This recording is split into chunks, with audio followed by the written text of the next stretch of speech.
Una de las primeras cosas para entrar de lleno en el tema es el hecho de que en tecnología, ¿verdad? Hay varios elementos que manejamos por el punto de vista de tecnología. Hay todo un origen de las tecnologías de la información, aunque las tecnologías vienen de mucho antes. Hemos pasado por varias revoluciones industriales. La actual tiene que ver con las tecnologías. Y bueno, nosotros hemos empezado, pues todo se inició con aquello de un proyecto llamado ARPANET del Departamento de Defensa de Estados Unidos, donde la idea era tratar de que en ese momento habían computadores, por supuesto, pero los computadores se usaban de forma aislada. Los recursos asociados a las plataformas de computación que usaba cada institución se usaban de forma local.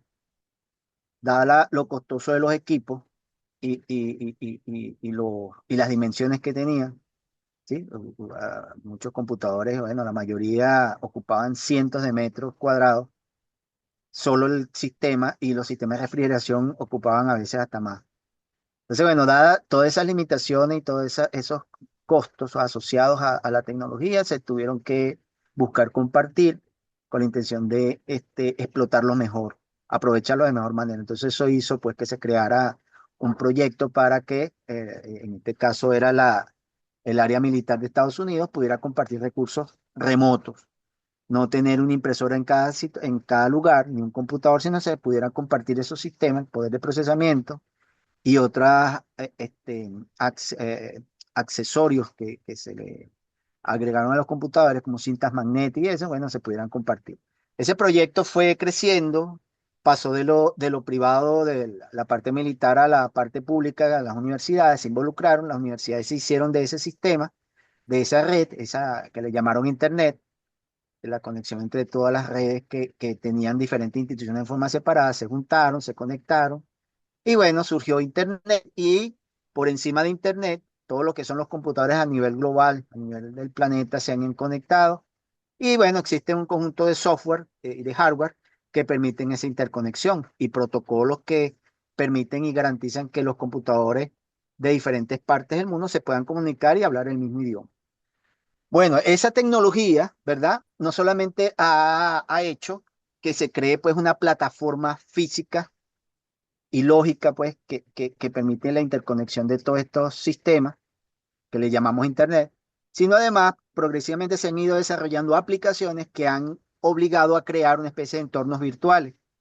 Estos entornos virtuales se crean a través de diferentes aplicaciones que instala cada usuario que se suma a esa red, ¿no? Eso le llamamos ahora redes sociales. Entonces, por ejemplo, el que usa WhatsApp puede comunicarse con otras personas a través de esa aplicación si tiene instalada esa aplicación. Entonces, esas aplicaciones, de hecho, agrupan virtualmente grupos sociales y que les permiten interactuar de diferentes maneras. Facebook crea un espacio virtual para aquellas personas que comparten, pues, mensajes, fotos, videos, audio, todas esas cosas, ¿no? WhatsApp hace lo mismo, Instagram y todas estas aplicaciones, ¿sí? De alguna manera ese mundo virtual que ya se ahora sobre esa red llamada Internet, ha ido avanzando, ese progreso ha ido avanzando porque entonces la tecnología ha ido de alguna manera sustituyendo los medios tradicionales y físicos por medios virtuales tecnológicos. Entonces, un ejemplo de esto es, por ejemplo, el más así, más fácil de entender y que es más o menos uno de los primeros paradigmas. Cuando hablo de paradigma, estoy hablando de un modelo que cambia totalmente la forma de hacer las cosas. Uno de estos paradigmas es el paradigma del correo electrónico. Antes se enviaba, para enviar un correo a otro país, era necesario, bueno, ir a una agencia de Ipostel, llevar una carta física, escribir un telegrama y enviarlo físicamente, pagarlo, colocarle estampillas y todo eso, ¿no? Hoy en día ya eso no es necesario. De hecho, ya nadie y muchos muchachos de la juventud de ahora no, ni siquiera saben lo que significa Hipostel, ni siquiera saben que eso se hacía antes, ¿no? Hoy en día los mensajes algo inmediato, instantáneo, es algo tecnológico y global. Entonces, enviar un mensaje a otra parte del mundo, a un teléfono o a una computadora es bastante sencillo. Eso rompió el esquema físico, el esquema de enviar mensajes de forma remota, ubicua, porque uno puede enviar un mensaje desde un computador en tu casa hasta desde un teléfono, de una laptop, una tablet. Lo que necesitamos es tener una conexión a Wi-Fi o a red. Todo eso ha ido moviendo, esos diferentes paradigmas han ido penetrando las diferentes actividades sociales en la economía, en el derecho, en la medicina, en la educación, en industria. O sea, todo esto ha sido de alguna manera tomado por las tecnologías y es un hecho de que es difícil volver atrás. Las tecnologías ya son como una especie de endemia donde entonces ya todas las actividades humanas de alguna manera han tenido que adoptar algún elemento tecnológico, algún paradigma para poder seguir avanzando y para poder adaptar a la nueva realidad social, ¿no? Una sociedad digital, una sociedad del conocimiento, una sociedad de transformación digital. Uno de los problemas que tenemos, o sea, una de las cosas que se presentan es que nosotros hemos estado usando las tecnologías porque, bueno, los beneficios son los que llaman, son los que atrapan primeramente. O sea, ¿qué puedo hacer y qué chévere que yo pueda hacer esto?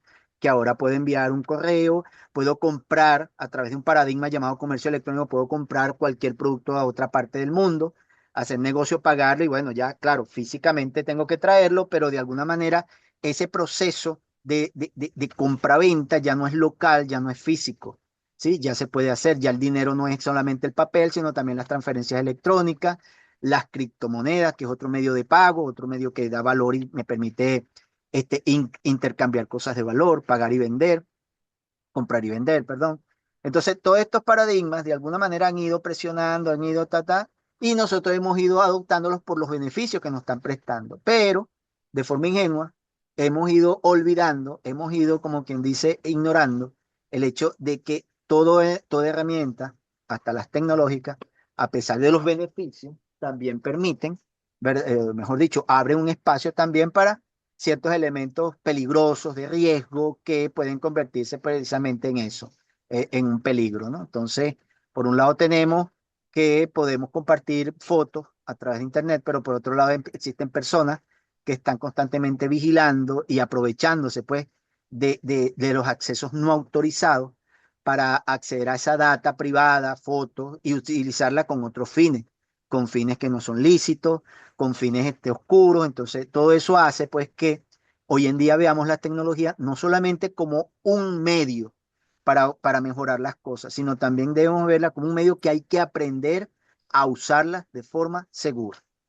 Eso hace pues que se manifieste en este entorno tecnológico y jurídico el hecho de que se preste atención a aquellos elementos de seguridad de la información.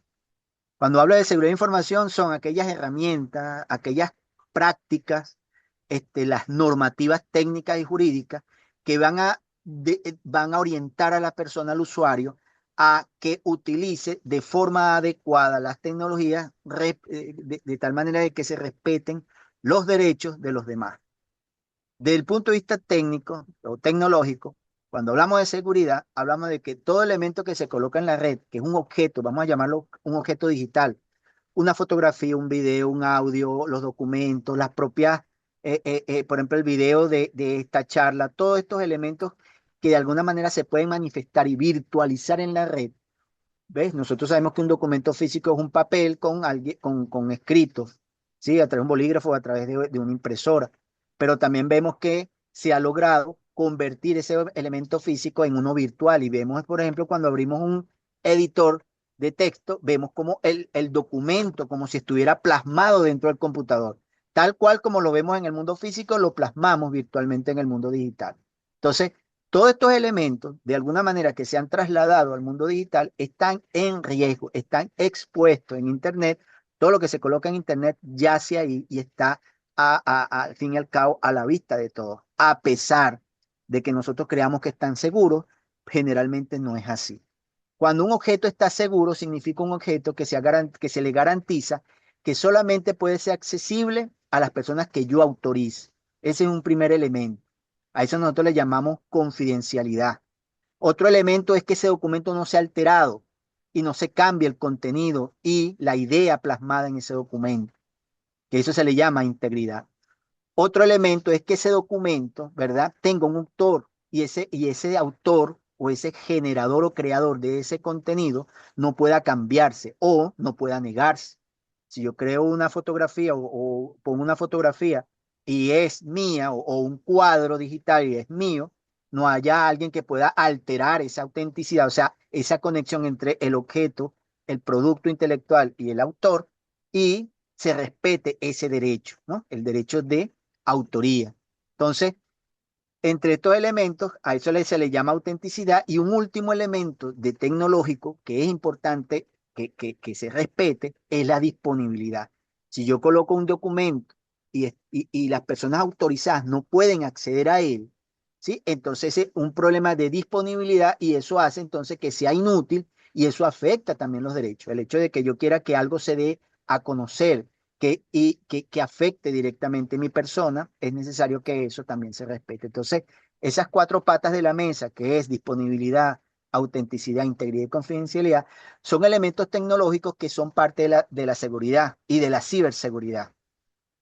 Hablamos de ciberseguridad, todos estos elementos de seguridad asociados a los elementos digitales. Y hablamos de seguridad de información cuando son reglas asociadas a los elementos digitales y a los elementos físicos.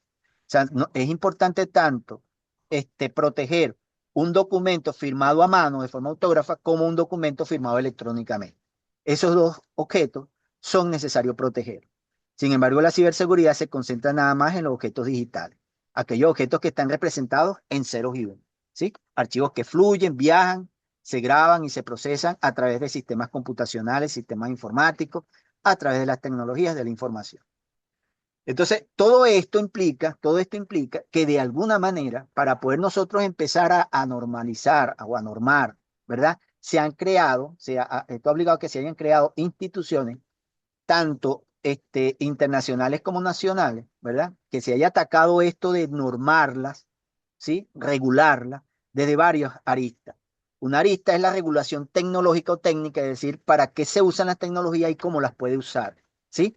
Otro es el elemento regulatorio jurídico, que es cuál es el alcance de los usos de esas tecnologías, qué puede hacer usted y qué no puede hacer. Una persona que usa un chat para comunicarse con sus amigos de forma apropiada, de forma responsable, de forma segura, está bien. Pero cuando alguien toma estos medios tecnológicos y los empieza a usar, por ejemplo, para acosar, a eso se le llama ciberacoso, a otra persona o para burlarse, ¿verdad? De la dignidad de las personas a través de estos medios tecnológicos, lo cual se le llama ciberbullying, entonces empiezan entonces a distorsionarse, a convertirse en anomias, que son conductas que no están dirigidas a la convivencia social, ¿no? Al equilibrio, ese equilibrio que tiene que haber en la sociedad, y estas normas intentan establecer o más o menos colocar límites y alcances para poder entonces aplicar un principio y un dicho más o menos popular que es: el derecho mío termina donde comienza el derecho de los demás. Pero todo derecho, ¿verdad? Es como una moneda, tiene dos caras. El derecho tiene un derecho que tú exiges y una obligación que tú tienes que cumplir, ¿sí? Entonces, de ese punto de vista, se han establecido entonces a nivel internacional unas instituciones técnicas y unas instituciones que más o menos jurídicamente tratan de establecer criterios, principios y patrones que deben ser discutidos para poder construir un marco regulatorio social y mundial. Entonces, de estos principios, si ustedes están viendo en la primera lámina, es el principio de justicia, el principio de equidad y el principio de utilizar los beneficios de forma responsable o gozar de beneficios de forma responsable. En este esquema de tecnología, dentro de los diferentes paradigmas, el paradigma que actualmente está dando de qué hablar y que está de alguna manera poniendo a correr a la sociedad es el paradigma de la inteligencia artificial, porque un paradigma que, aunque no es nuevo, ha tenido sus altos y bajos y de repente surgió de forma abrupta unas aplicaciones, OpenAI y otras aplicaciones, que han sido puestas en la red de forma gratuita por las grandes compañías como Google, Microsoft, IBM, y bueno, ha hecho pues que el mundo de esos alcances de las aplicaciones y beneficios se hayan extendido de una forma imprevista, pues que la gente no esperaba. Hoy en día la inteligencia artificial intenta ser una herramienta, ¿sí? No es realmente que sustituya al ser humano por ahora, pero sí intenta ser una herramienta que permita resolver los problemas como los resolvería el humano, tratando de que estas herramientas permitan inferir a través de un conjunto de conocimiento básico de entrenamiento, a esto se le llama inteligencia artificial generativa, es decir, generar a partir de un conjunto de entrenamiento, a partir de un conjunto de datos básicos que yo uso para enseñar, para entrenar un motor de inteligencia, poder entonces permitirle que ella deduzca, infiera otros conocimientos, ¿verdad? A partir de estos conocimientos. Es decir, yo le voy a dar a ella las bases, ¿sí? Como dice la formación básica, y ella va a poder entonces a partir de esa formación básica, si es una data bien construida, sin sesgo, poder generar entonces respuestas útiles, sin sesgo también, y respuestas de largo alcance, pues, respuestas que me permitan a mí tomar decisiones, ¿sí? Lo importante de esto y el problema que está radica ahorita es que el desarrollo de la inteligencia artificial y las aplicaciones que se están colocando en la calle están haciendo de que, o están permitiendo que muchas personas la usen de forma irresponsable o que se use de una forma que no se tenga en cuenta los derechos fundamentales y otras cosas que tienen que ver con la bioética. La bioética viene a ser, en este contexto, un poco el respeto, ¿verdad?, a los derechos del ser humano y de todo aquel entorno que tiene y que de alguna manera afecta a la vida humana y la vida en general, ¿no? Entonces, los ecosistemas, el medio ambiente y la propia persona son precisamente el objetivo de esto, ¿no? Aquel comportamiento ético que va dirigido a respetar todos estos elementos. Entonces, desde un punto de vista tecnológico, el problema ahorita es que la inteligencia artificial se está utilizando más allá de lo que se esperaba y no se están estableciendo esos límites que permiten determinar qué, si yo, qué hago y hasta dónde yo estoy respetando el derecho de las personas. Uno de los derechos que ahorita, por ejemplo, se está violando y que amerita pues un alcance, un límite, es el derecho a autoría.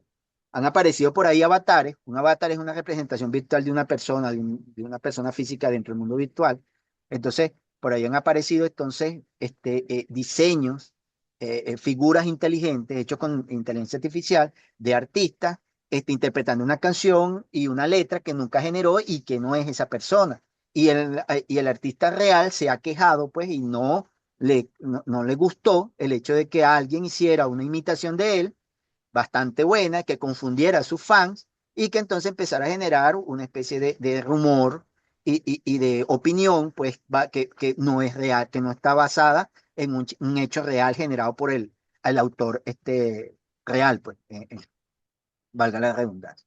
Entonces, ese es uno de los problemas que se presenta ahorita. Otro de los problemas es que se pueden usar, si la inteligencia artificial se van a utilizar para evaluar, ¿verdad? Escenarios, para evaluar comportamientos, para obtener conocimiento nuevo o mejorar el nivel de conocimiento de las personas, para mejorar la calidad de las decisiones, ¿sí? Entonces tenemos el problema de que el sesgo algorítmico, ¿verdad? Que puede estar involucrado en la data que se utiliza para entrenar la inteligencia artificial, ese sesgo puede ser tan peligroso que promueva más que la justicia, que es uno de los valores y principios que se están pues, tomando en cuenta ahorita desde el punto de vista de la tecnología, más que promover la justicia, se promueva la discriminación. Entonces, en la siguiente lámina, se plantea esto, o sea, si yo quiero maximizar los beneficios a la sociedad del uso de las tecnologías, en este caso de la inteligencia artificial, trata de que se respete el ambiente, el ser humano y los seres vivos, porque de alguna manera la salud, por decirlo así, social, tiene que ver con ese equilibrio entre medio ambiente y seres vivos. Y nosotros los seres humanos obviamente somos seres vivos, pero la idea es que nosotros somos los que, el ser humano es el ser vivo que tiene capacidad de modificar el entorno y de afectar directamente la realidad, ¿no?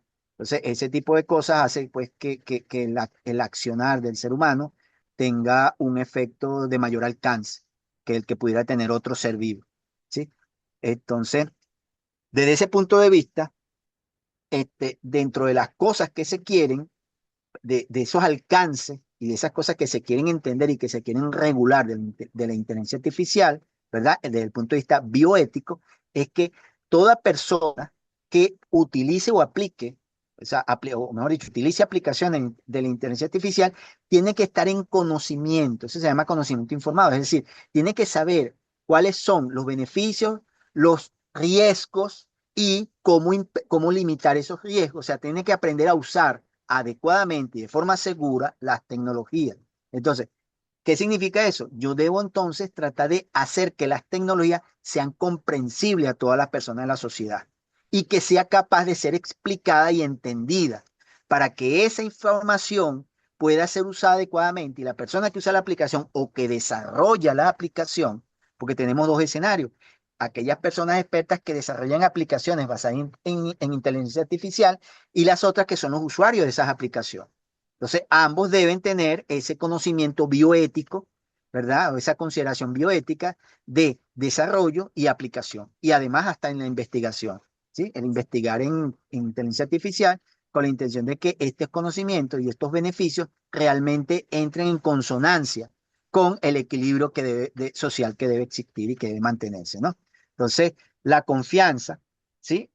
Una de las cosas que se quiere es dar confianza, pero en ese sentido también evitar el abuso en el uso de la inteligencia artificial y evitar que las personas puedan manipular la información con la intención de generar tendencias falsas, ¿verdad? Contenidos engañosos, eso se le llama deepfakes, y todas aquellas cosas que pudieran de alguna manera generar un impacto negativo y en cadena entre todos los seres de la sociedad. De esta perspectiva, podemos decir pues que dentro de esos riesgos y responsabilidades que hay en el uso, o sea, en el desarrollo y uso de las aplicaciones basadas en IA, el problema, pues, uno de los problemas que se presenta es que se pueda usar la inteligencia artificial para imitar, sin la autorización de las personas, imitar su identidad, o sea, usurpar su identidad, imitar su comportamiento, imitar sus destrezas, sin la autorización y quizás hasta sin el conocimiento de esas personas que están afectadas y que se están tomando como modelo para construir un modelo inteligente, ya sea visual, ya sea auditivo, o sea, diferentes medios, pero la idea es evitar eso. Entonces, uno de los problemas que se trata, que se tiene pues en mente a la hora de regular y que uno de los criterios que se utilizó en una mesa cuando se discutió en el Ministerio de Ciencia y Tecnología una propuesta de ley de inteligencia artificial, es el hecho de que partiendo pues de los beneficios, es importante considerar aquellos elementos de riesgo como la pérdida de habilidades cognitivas en el estudiante, por ejemplo, una de las cosas que se discutió, el hecho de que la inteligencia artificial está siendo usada por los estudiantes para construir sus tareas, por profesores para enseñar mejor, pero el problema es cómo yo, qué herramientas tengo, qué reglas o alertas debo tener yo en cuenta a la hora de aplicar la inteligencia artificial y tratar de promover habilidades más que los estudiantes las pierdan. O sea, es como el caso, y muchos de nosotros sabemos, el hecho de que nosotros en primaria nos enseñan a sumar, restar y sabemos el algoritmo, pues, para nosotros sumar, dividir, sacar la raíz cuadrada, pero con el tiempo las calculadoras, al sustituir esas habilidades, llega un momento en que sin calculadoras no puedes sacar cuentas, no puedes hacer sumas y operaciones aritméticas elementales. Entonces llega un momento en que esa dependencia anula otras adquiridas y el hecho es que a la larga, mucho de ese conocimiento base que adquirimos en primaria y en secundaria lo vamos a necesitar para después. Entonces la habilidad cognitiva, el pensamiento abstracto, matemático, el pensamiento crítico, la capacidad de resolver problemas manualmente, que es una de las vías que científicamente se ha demostrado que es lo que ha hecho que haya evolucionado el cerebro humano, ¿sí? Las habilidades, el usar las manos, la parte motora, ¿verdad? Y muchos niños en su etapa de crecimiento, desde que nacen hasta que llegan a madurar, una de las cosas que construye habilidades, forma de pensar, carácter y todas esas cosas tiene que ver con las habilidades motoras que se practican, que se ejecutan, que se realizan, ¿sí? Es difícil pensar una persona que aprende a caminar si no da al menos gatea, da unos primeros pasos. Entonces, el perder esa capacidad de poder resolver o de poder hacer ciertas cosas hace que se ponga en riesgo ciertas habilidades cognitivas que ya se habían adquirido y que se pierden a futuro y que eso, bueno, sea un problema que sea de índole social, pues. Entonces, automatizar todo y delegar todo a las tareas de inteligencia artificial también es una de las cosas, como pasa ahorita con las redes sociales, que la interacción es más virtual, más indirecta, y se ha perdido pues esa habilidad social de relacionarse, de dar un abrazo, un saludo, un apretón de mano y todas esas cosas que de alguna manera estimulan el contacto social y acerca a las personas.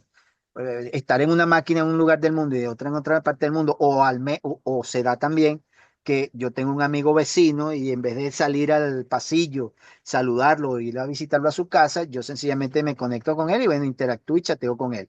Esa es la interacción, ese es el nivel más cercano que yo voy a tener para estar con él, ¿no? Entonces, con esa persona. Entonces, la idea es tratar de que dentro de estos riesgos que están presentes, las regulaciones traten de establecer ciertos canales que me permitan a mí no perder algo y seguir utilizando las tecnologías para mejorar, pero tratando de evitar el anular ciertas capacidades ya adquiridas, ¿no? Entonces, una de las cosas que ahorita no es así, por eso lo aclaro aquí, las inteligencias artificiales, aunque son unas herramientas bastante poderosas que nos hacen ver como si fuesen seres que piensan, realmente no son autónomos. Una inteligencia artificial es un algoritmo basado en una matemática bastante compleja, basada en lógica matemática y otros elementos técnicos, tecnológicos como estadística, ecuaciones diferenciales, y esas cosas.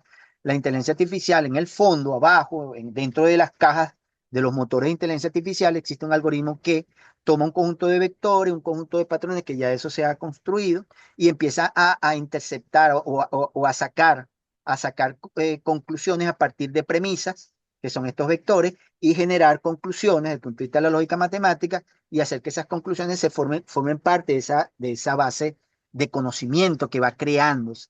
Entonces, si yo alimento una inteligencia artificial con información que tiene un sesgo, por ejemplo, racial, los resultados, ¿sí? Cuando me respondan, siempre eso va a tener un sesgo racial. De hecho, hay un caso en Los Ángeles donde un sistema de inteligencia artificial que se usó para tratar de estudiar el comportamiento de ciertas personas, de los delitos, llevaba un poco las estadísticas y establecía una especie de inferencia en cuanto a las estadísticas de los crímenes que se realizaban en esa zona y la inteligencia arrojaba que las personas que más cometían delitos eran las personas de raza negra y dejaba muy bajo a las personas de raza blanca. Bueno, gracias a esa inteligencia, se arrestó de forma falsa a una persona que era inocente, pero la inteligencia artificial reflejó su foto, la confundió con la de un blanco, ¿sí? Y a esta persona la metieron presa y en la cárcel murió. Eso, por cierto, fue un capítulo de una serie llamada, una serie muy conocida en televisión, La Ley y el Orden, ¿no? Entonces, esto fue un capítulo que se basó en ese caso real, donde un sistema que utilizaba información de los delincuentes dio como delincuente una persona que por ser negra dio más peso, pues, y fue mal catalogada y bueno, tuvo todas estas consecuencias. Entonces, bueno, el problema es que este error o sesgo permite entonces que las decisiones también sean cuestionables, que puedan producir daños, que puedan violar derechos como en este caso, ¿no? Entonces, la idea es que esta calidad de la respuesta va a determinar la calidad de los resultados.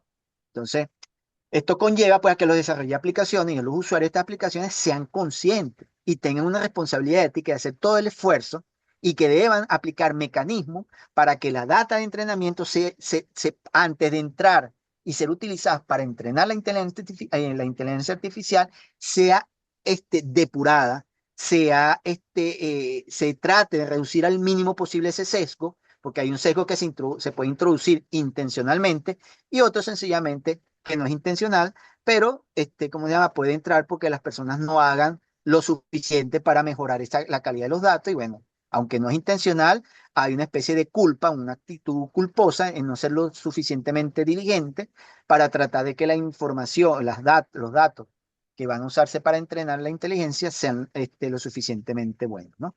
Entonces, eso es más o menos lo que...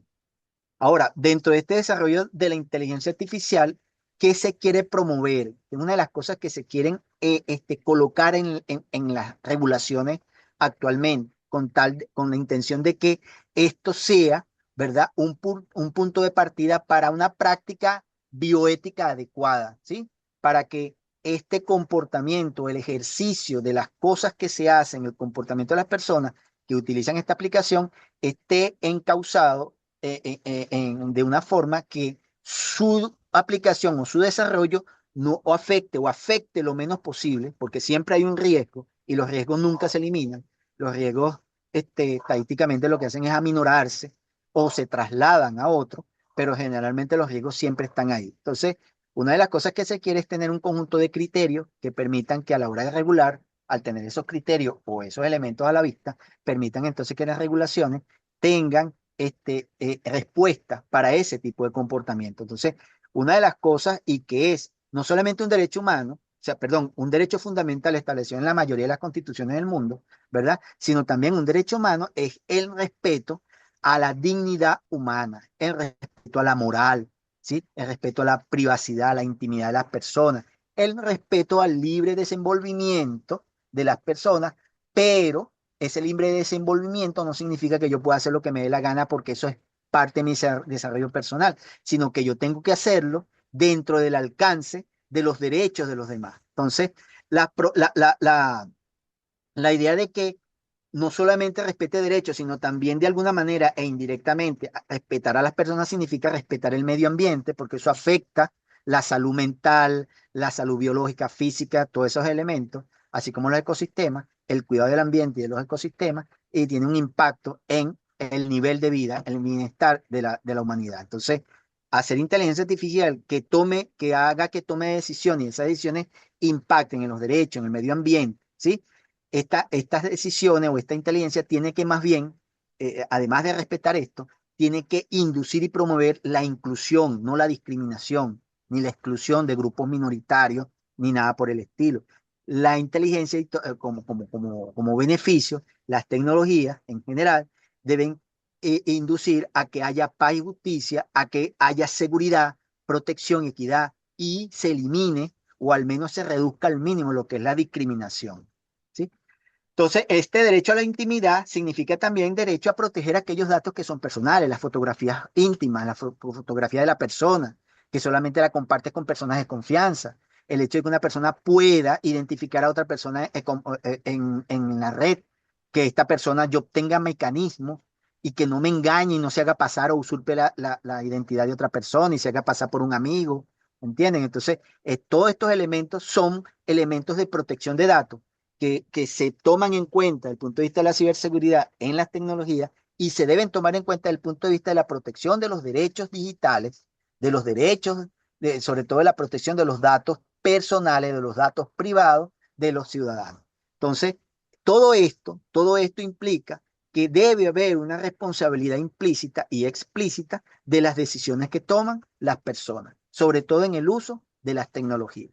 Entonces, una de las cosas que se quieren es que la ley también promueva, sensibilice, ¿verdad?, en que es necesario este respeto, este equilibrio, esta paz, esta justicia, esta equidad, y que esto se traslade a lo cultural y a la educación de la sociedad. Es decir, que esto se enseñe, que esto sea algo normal, que se enseñe desde las primeras etapas de la enseñanza del ser humano, ¿no? De la primaria, desde antes de la primaria, y que sea algo que se reitere en cada nivel de la educación y en todos los niveles y áreas de la educación formal e informal, ¿no? Entonces, como esto es un problema global, no es un problema nada más de los ciudadanos, porque realmente los derechos constitucionales, ¿verdad?, están amparados a través de ciertos recursos, los derechos constitucionales establecidos en la Constitución, valga la redundancia, estos están de alguna manera reflejados en las obligaciones y en las atribuciones que tienen los estados, ¿sí? Por ser el ente poderoso, el ente que regula todo, entonces estos aspectos obligan a que el Estado establezca esta colaboración, esta supervisión, estas regulaciones, ¿verdad? Para asegurar que la inteligencia artificial, si entra en los espacios privados de los ciudadanos o en los espacios públicos donde se proveen servicios a estos ciudadanos, debe ser de forma positiva, ¿sí? Es decir, el Estado debería establecer marcos regulatorios, marcos de trabajo general para que eso incluya las actividades que debe realizar tanto el particular, el ente público y el ente privado para que todo esto, ¿verdad?, nutra todos los espacios de la sociedad y de alguna manera eso haga que sea aborde este problema de forma homogénea, ¿sí? Entonces, al considerar estos elementos que acabo de explicar, de alguna manera estos elementos deberían, no lo garantizan, porque hay la intervención humana dentro de la aplicación de estos elementos adecuadamente, deberían de alguna manera promover el respeto a los derechos humanos y el bienestar global, de tal manera de que toda esta complejidad, ¿verdad?, que genera pues el uso de las tecnologías y sobre todo el uso de una tecnología tan poderosa como la inteligencia artificial, ¿verdad?, que tiene un alcance y un impacto bastante profundo.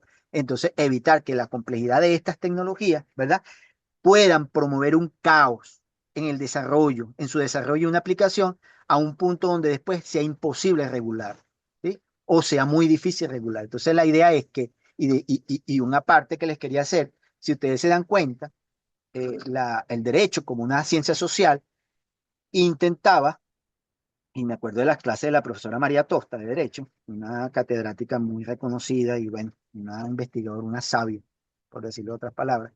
Ella decía, miren, el derecho es una herramienta de la sociedad, es una ciencia, pero también es una herramienta.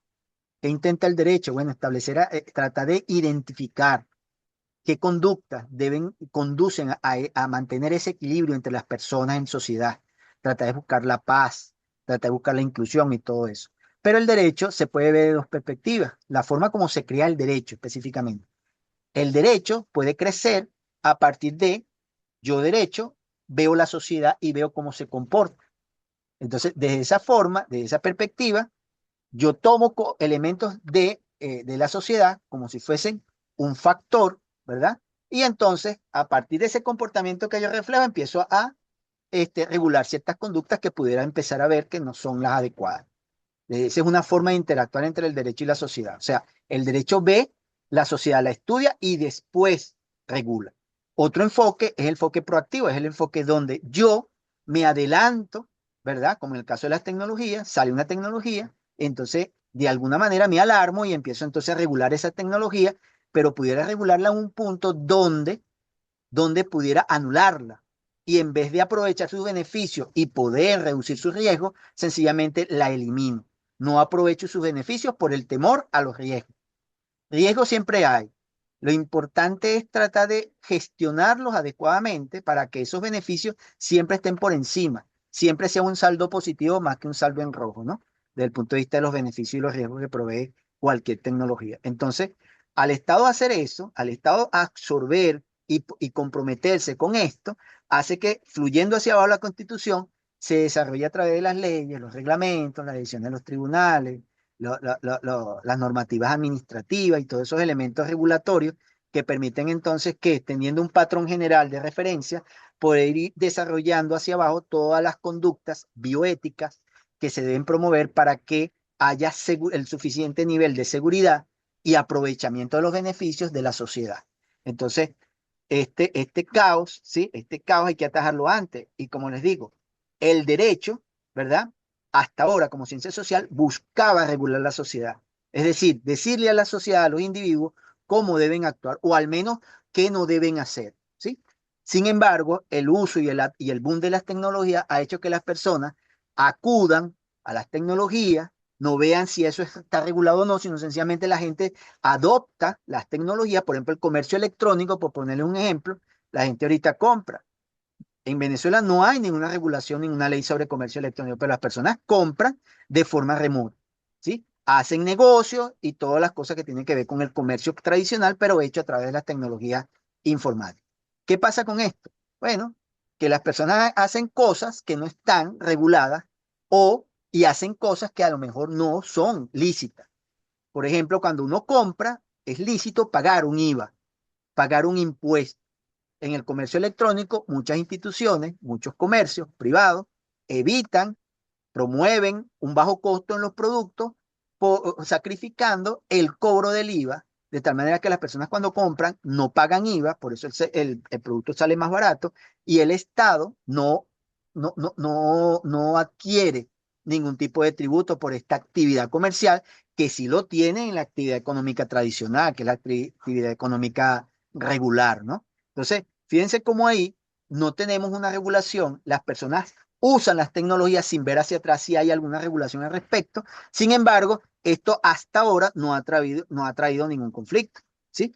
Y los países que de alguna manera han intentado, bueno, lo han hecho de forma bastante tímida, involucrarse, porque de alguna manera el comercio, aunque el Estado no promueva esa actividad económica, de alguna manera hace que llegue dinero, genere puestos de empleo, aumente pues la liquidez en la economía, active pues el aparato productivo, el aparato económico y entre otras cosas, ¿no? Entonces, ¿qué es lo que quiero decir aquí? Bueno, el derecho tiene como papel principal, tenía el papel principal de regular esas conductas sociales. Se ha rezagado. El derecho se ha quedado un poco hacia atrás, como decía la profesora Tosta. Ahora el derecho lo que hace es ver el escenario y esperar a ver hasta qué momento, en qué momento debe intervenir para regular, ¿sí? Eso ha hecho entonces que el derecho se haya rezagado mucho, que los abogados ahorita le tengan miedo a hablar de tecnología, que no entiendan ni se preocupen en entender la tecnología, y eso haga que hasta la formación del profesional en derecho esté bastante limitada, no vaya consona con la evolución social, sobre todo la evolución del profesional, ¿sí? Del nivel profesional de las personas, y haga entonces que al derecho estar tan rezagado pierda de vista cosas, no las regule a tiempo y se genere este caos que le estoy explicando. Entonces, esto asegura un equilibrio sostenible entre el avance tecnológico, la protección de valores éticos y derechos fundamentales. Esa es la idea, tratar de que haya ese equilibrio y que ese equilibrio se pueda mantener en el tiempo, ¿sí? Que ese equilibrio pueda actualizarse, haya una dinámica que me permita ver y actualizar las regulaciones. Trata que las regulaciones no se excedan, pero tampoco sean laxas de ese punto de vista. Bueno, es más o menos lo que les quería hablar sobre de la perspectiva pues, de estos elementos bioéticos, de las conductas, de los elementos que se están tomando hoy en día a nivel internacional, lo que se está queriendo regular, o sea, lo que se espera que las leyes, las regulaciones que se establezcan promuevan y aquellos riesgos que tienen que reducir, tratando de incentivar que toda esta cultura del uso de las tecnologías, porque realmente es algo cultural, parta de un cambio radical, ¿verdad? Desde la enseñanza de los primeros niveles de educación de la persona hasta los últimos niveles. Entonces, no sé si me estuvieron escuchando. Sí, sí, sí, estamos Ah, todos atentísimos. sí, sí, bueno. Mire, ya Bueno, tiene manitos levantadas y todo para ok, no me colaborar. di cuenta. Sí, sí, disculpen a lo que no, porque me lancé, pero ahorita les respondo. No, no, Bueno, en un momento excelente, sí, quise hacer una cápsula, tiene muchas cosas, por ahí claro, escuché hablar personas sobre lo que es la inteligencia artificial y también la parte forense, o sea, y la parte sí, de la medicina legal, o sea, elementos muy interesantes. Aquí sí, caben muchas cosas y la discusión aquí está abierta. Aquí no sí, hay verdades absolutas, ni hay todavía no hay una última palabra.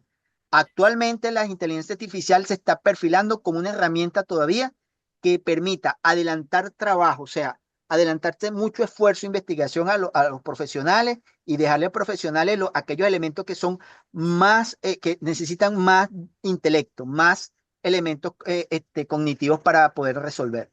Muchos elementos, muchas soluciones para ciertos problemas son más o menos similares. La inteligencia artificial puede resolver, por ejemplo, casos jurídicos más o menos donde en el contexto y la solución es similar, entonces trata de adelantar ese trabajo. Pero hay trabajos donde la teoría, la teoría del caso que uno construye como abogado para resolver, para modelar la situación jurídica y poder darle respuesta y solución jurídica, a veces no es fácil, ¿sí? A veces amerita una investigación más profunda. La inteligencia artificial me puede orientar, me puede adelantar trabajo, pero al final yo soy el que evalúo la calidad de la respuesta. Yo soy el que mejoro la calidad de la respuesta de la inteligencia artificial. Eso por ahora. Pero ¿qué pasa si en un futuro, ¿verdad? Es la inteligencia artificial la que mejora nuestra calidad. Es decir, nosotros nos constituimos en un elemento que ella utiliza para validar y mejorar. O sea, ya invierte el rol donde la herramienta seremos los seres humanos y la inteligencia artificial va a poder aprender sin ser entrenada, va a poder aprender como el ser humano, a través de sentido, a través de sensores que perciban el medio ambiente y mejor que el ser humano, ¿verdad? La inteligencia artificial puede aprender en paralelo muchas cosas, ¿sí? Porque no, la inteligencia artificial, aunque es software, existe un hardware asociado que puede darle información que percibe del medio ambiente, como los robots, estoy hablando de los robots, donde estos elementos están ahora imitando al ser humano, no solamente en la parte cognitiva, sino en la parte de interacción, de motora, y entonces eso haga pues que estos sistemas se conviertan en algo que, bueno, realmente ameriten una atención ahora más profunda cuando son elementos que pudieran no sustituir, porque yo no creo que la inteligencia, hasta ahora, lo que sé y lo que opino, no creo que la inteligencia artificial sustituya al ser humano. Lo que pasa es que la inteligencia artificial y todos estos avances obligan a que el humano vaya a un siguiente nivel evolutivo, o sea, se mejore, donde por un lado van a desaparecer quizás las personas que recojan basura porque a lo mejor eh, van a haber robots y sistemas automáticos que van a hacer eso automáticamente.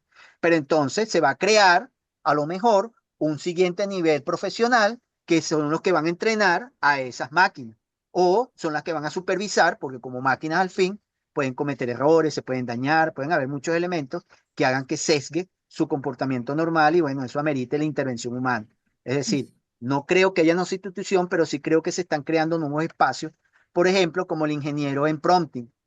No sé si ustedes han escuchado hablar de eso. O sea, cuando uno utiliza una de estas inteligencias artificiales, por ejemplo, ChatGPT, que es una de las más comunes, la más usada, generalmente si uno quiere obtener una respuesta adecuada, respuesta que nosotros estamos buscando, no es suficiente con hacer una pregunta simple. A veces la construcción de la propia pregunta amerita un aspecto de ingeniería, de poder darle todos aquellos elementos que necesita la inteligencia artificial para que pueda construir una respuesta adecuada y mucho más específica, ¿sí? Entonces, todos estos elementos hacen que un nivel de formación dentro de las carreras que tenemos es que pues, aprendamos a hacer adecuadamente respuestas para explotar estos recursos.